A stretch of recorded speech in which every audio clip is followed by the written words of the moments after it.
أعوذ بالله من الشيطان الرجيم بسم الله الرحمن الرحيم الحمد لله رب العالمين ثم الصلاة والسلام على خاتم النبيين نبينا محمد وآله وصحبه أجمعين. Toutes les louanges et tous les remerciements appartiennent à Allah subhanahu wa ta'ala, le tout miséricordieux, le très miséricordieux. Nous lui demandons pardon et l'aide. Nous demandons la protection auprès d'Allah contre les mal de nos âmes et contre les mal de nos mauvaises actions. Quiconque Allah a guidé, personne ne peut le garer. Et quiconque Allah a égaré, personne ne peut le guider. Je témoigne qu'il n'y a d'autre Dieu digne d'être adoré en dehors d'Allah subhanahu wa ta'ala, unique, sans associé. Et je témoigne également que Muhammad alayhi salatu wassalam est le serviteur et l'envoyé d'Allah subhanahu wa ta'ala. Que la paix et la bénédiction d'Allah soient sur lui, sa famille, ses compagnons et sur tous ceux qui vont suivre leur pas jusqu'au jour dernier. Très chers frères et sœurs en islam, qu'Allah soit satisfait de nous, qu'Allah nous bénisse, qu'Allah augmente notre connaissance et notre foi. Donc, par la grâce d'Allah, je vous propose un résumé du tafsir numéro 439 du 13 Dhul-Qa'da 1446 selon le calendrier islamique, qui correspond au 11 mai 2025 selon le calendrier grégorien. Donc nous sommes avec la sourate Les Coalisés, la sourate Al-Ahzab, avec les versets du numéro verset 25 au verset 27. Il y a 3 versets. Donc dans ces versets, Allah subhanahu wa ta'ala nous informe sur certaines choses concernant Ghazwatul Ahzab. Allah va nous montrer comment il a renvoyé les mécréants qui venaient combattre le prophète alayhi salatu wassalam et ses compagnons. Allah va nous montrer aussi qu'est-ce qu'il a fait avec les juifs qui sont Bani Quraïza, qui avaient soutenu les mécréants pour combattre le prophète alayhi salatu wassalam. Allah va nous montrer aussi comment il a fait irriter les musulmans de ce que les juifs ont laissé à Médine.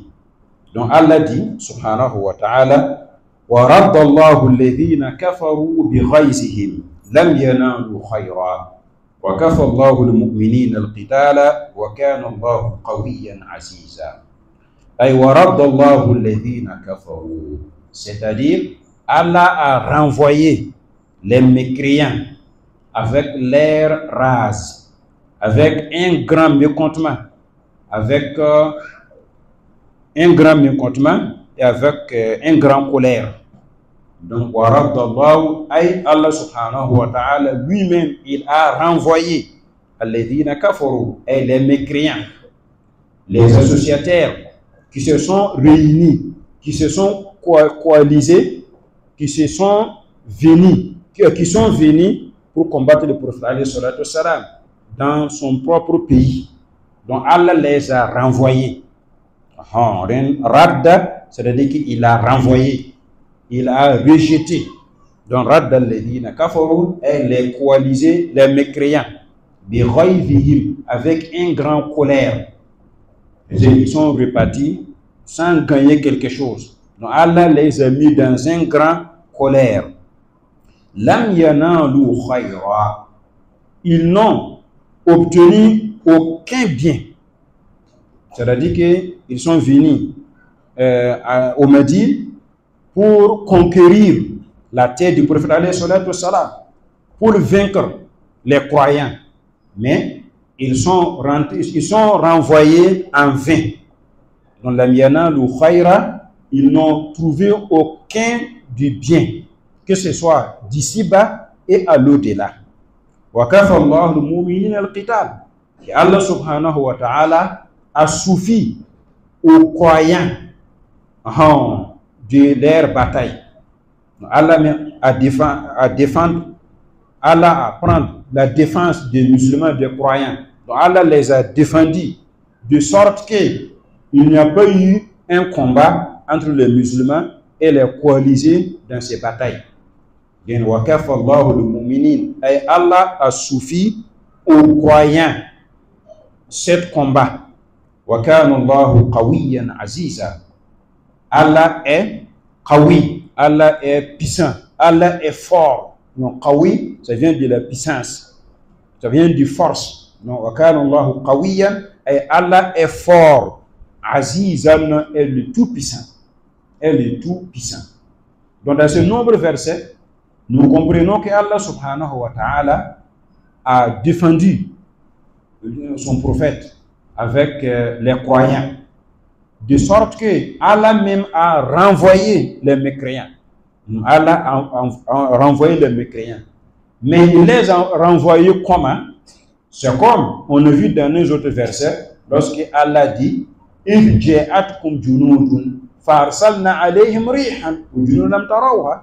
Et lorsque les coalisés ont venu vous combattre, فَأَرْسَلْنَا, et nous avons envoyé contre eux rihan, un vent violent, وَجُنُودًا, avec des troupes qui sont des anges qui sont venus vous défendre. Donc c'est comme ça que Allah les a renvoyés par un vent violent. Un vent violent qui a foulé, qui allait disperser, qui allait diviser. Ils ont rentré chez eux sans trouver quelque chose du bien d'ici-bas et à l'au-delà. Dans ces versets, on peut tirer une grande leçon qui nous montre que celui qui s'attache à Allah subhanahu wa ta'ala avec une grande confiance, c'est Allah même qui va le défendre. Allah va le défendre. Allah va le soutenir. Parce que dans un hadith le Qudsi, Allah dit, comme le prophète nous a informé, le prophète a dit, قال الله تعالى من عادى لي وليا فقد آذنته بالحرب. Celui qui se déclare comme l'ennemi d'un croyant, moi Allah même, je vais lui annoncer une guerre. Donc c'est Allah même qui annonce la guerre contre celui qui se présente comme un ennemi contre un croyant. Donc ça montre que toi, si tu as une foi, une croyance forte, si tu te confies à Allah subhanahu wa ta'ala, en lui adorant normalement, il faut avoir la confiance que Allah subhanahu wa ta'ala sera avec toi. Allah va te défendre, Allah va te protéger. C'est comme ça que Allah fait avec les vrais croyants. Non. Dans le deuxième verset, Allah subhanahu wa ta'ala dit وَأَنْزَلَ الَّذِينَ ظَاهَرُوهُمْ مِنْ أَهْلِ الْكِتَابِ مِنْ صَيَاصِيهِمْ وَقَذَفَ فِي قُلُوبِهِمُ الرُّعْبَ فَرِيقًا تَقْتُلُونَ وَتَأْسِرُونَ فَرِيقًا. Dans ce verset, nous montre l'attitude de certains juifs, notamment les juifs qui sont les Bani Quraïza. Leur attitude était mal. Donc Allah dit وَأَنْزَلَ الَّذِينَ ظَاهَرُوهُمْ. Allah avait fait descendre al-ladhina, ceux ظَاهَرُوهُمْ, qui avaient le soutenu min ahl al-kitab, parmi les gens du livre. Donc parmi les gens du livre, il y avait Bani Quraïza qui se sont donnés comme secours aux mécréants pour combattre le prophète. Malgré que il y a un contrat de paix entre le prophète et les juifs. Il y a un contrat de paix entre le prophète avec les juifs. Dans ce contrat, c'est le prophète qui est déjà le président ou l'autorité du Médine qui doit protéger les juifs. Si quelqu'un vient d'ailleurs pour les combattre, le prophète va les défendre. Et aussi, il doit vivre à Médine avec les musulmans en paix. Mais malheureusement, il y a des gens qui sont venus parmi les mécréants, qui sont venus négocier les juifs, Bani Quraïza, de sorte que Bani Quraïza a violé les principes qui a été pris entre eux et le prophète alayhi salatu wassalam. Donc, ils ont accepté d'être avec les mécréants et contre le prophète et l'islam. Donc c'est pour ça qu'Allah dit, Allah les a fait descendre de l'air, de l'air forteresse, de l'air citadelle. C'est-à-dire que les Juifs ont construit des grandes citadelles et des grandes forteresses qui leur protégeaient contre les ennemis, contre ceux qui viennent dehors pour les attaquer et pour les combattre. Donc Allah les a fait descendre de ces forteresses et de ces citadelles. Donc, Allah a jeté, Allah a fait jeter l'effroi dans leur cœur. Donc, Allah a jeté dans leur cœur l'effroi, c'est-à-dire la peur. Donc, fariqan taqtuluna wa ta'siruna fariqa. Donc, à ce moment-là, vous les musulmans, vous tuez un groupe parmi ces juifs et vous prenez comme prisonniers certains, vous capturez certains. C'est-à-dire que le prophète alayhi salatu wassalam a encerclé les Bani Quraïza pendant 25 jours. Il les a demandé de quitter leur quartier, de sortir. Et chacun doit sortir et il ne prend rien. Il sort avec sa personne. Il ne prend rien. Il sort comme ça. S'il sort comme ça, il va sortir avec la paix. Mais celui qui refuse maintenant, on va le combattre. Donc certains d'entre eux ont déjà sorti, mais certains ont refusé de sortir. Ils ont resté là jusqu'à après les 25 jours. Après les 25 jours maintenant, le prophète a autorisé aux combattants de l'islam de rentrer dans leur citadelle. Donc, en ce moment, les musulmans ont tué un groupe parmi ces juifs-là. Et ils ont capturé aussi un autre groupe. Donc, Fariqan Taqtulun, il y a un groupe que vous avez les combattu, vous avez le tué. Wa ta'siruna, et vous capturez, vous prenez comme des prisonniers Fariqan, un autre groupe. Donc voilà comment cela a été. Donc, on a compris dans ces versets que les Juifs ont manqué leur promesse avec le prophète alayhi salatu wassalam. Et le prophète a respecté bien l'engagement entre eux. Mais les Juifs là ont rompu. Ils n'ont pas bien respecté les engagements entre eux et les musulmans. Donc, par conséquent, Allah a autorisé son prophète alayhi salatu wassalam de leur faire sortir de Médine. Nous tirons comme leçon dans ce verset que Allah subhanahu wa ta'ala veut qu'un musulman doit être honnête. Quand il prend une promesse avec quelqu'un, il doit respecter sa promesse.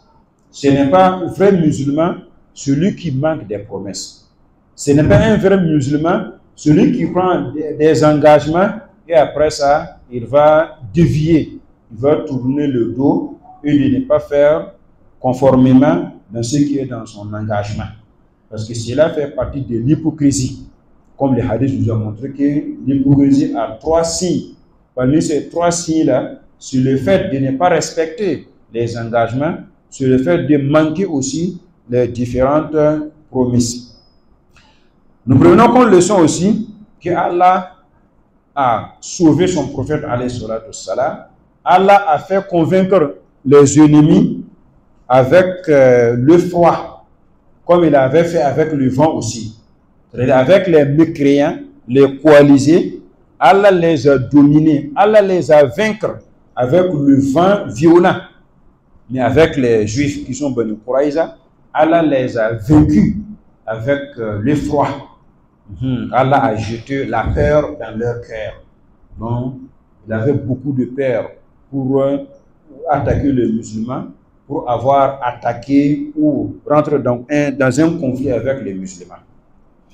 Alors, dans le dernier verset, Allah subhanahu wa ta'ala dit وَأَوْرَثَكُمْ أَرْضَهُمْ وَدِيَارَهُمْ وَأَمْوَالَهُمْ وَأَرْضًا لَمْ تَطَئُوهَا وَكَانَ اللَّهُ عَلَى كُلِّ شَيْءٍ قَدِيرًا.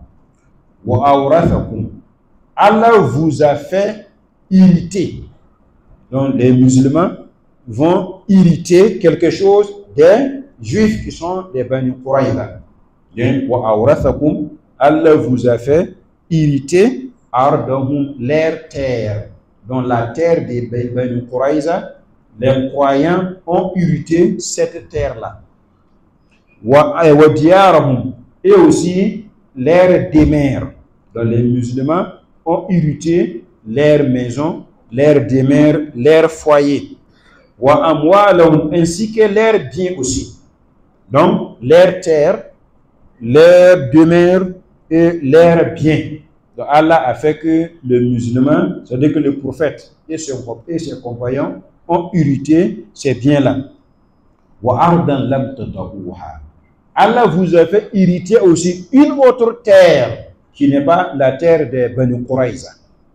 Non, c'est la terre de Khaybar et la terre de la Mecque, comme beaucoup des savants le disent. Et Allah vous a fait hériter une autre terre qui n'est pas la même terre, celle de Bani Quraïza. Lam tata'uha, et vous n'avez pas foulé d'abord. Il y a une terre, jusqu'aujourd'hui, vous n'avez pas la foulée d'abord. Wa kana Allahu ala kulli shay'in qadira. Allah subhanahu wa ta'ala est omniscient. Allah est capable. Allah peut faire toutes choses. Donc, toutes choses qu'Allah veut faire, il la fait. Dans le moment qu'il veut, avec la forme qu'il veut, dans le lieu qu'il veut, comment il veut. Donc personne ne lui demande pourquoi il a fait cela. La yus'alu amma yaf'alu wa hum yus'alun. Fa'alun lima yurid. Donc Allah, avec sa grande puissance, avec sa grande force, Allah fait ce qu'il veut. Donc celui qui a créé toute la créature, toute la création, donc il fait tout ce qu'il veut. Donc voilà comment Allah subhanahu wa ta'ala nous informe que c'est lui-même qui a renvoyé les coalisés qui ont été coopérés pour combattre le prophète alayhi salatu wassalam. Comme Allah nous informe aussi qu'il a fait descendre les juifs qui avaient soutenu les mécréants pour vaincre le prophète et ses compagnons. Allah nous a montré les faveurs qu'il a offertes aux musulmans en leur faisant hériter les terres, les biens et les demeures des juifs. Et aux autres terres et autres biens aussi que les musulmans vont hériter. Donc voilà, comme Allah subhanahu wa ta'ala nous a permis de vous exposer quelques sens de ces nombreux versets d'Allah subhanahu wa ta'ala. Donc nous demandons à Allah subhanahu wa ta'ala de nous donner la bonne connaissance du noble Coran et la belle pratique des enseignements du noble Coran. Ô Seigneur, donne-nous belle part ici-bas et belle part dans l'au-delà et préserve-nous contre l'affaire. Donc qu'Allah nous bénisse, qu'Allah augmente notre connaissance, qu'Allah augmente notre foi. اللهم صل على محمد وعلى آل محمد كما صليت على إبراهيم وعلى آل إبراهيم إنك حميد مجيد. اللهم بارك على محمد وعلى آل محمد كما باركت على إبراهيم وعلى آل إبراهيم إنك حميد مجيد. وآخر دعوانا أن الحمد لله رب العالمين.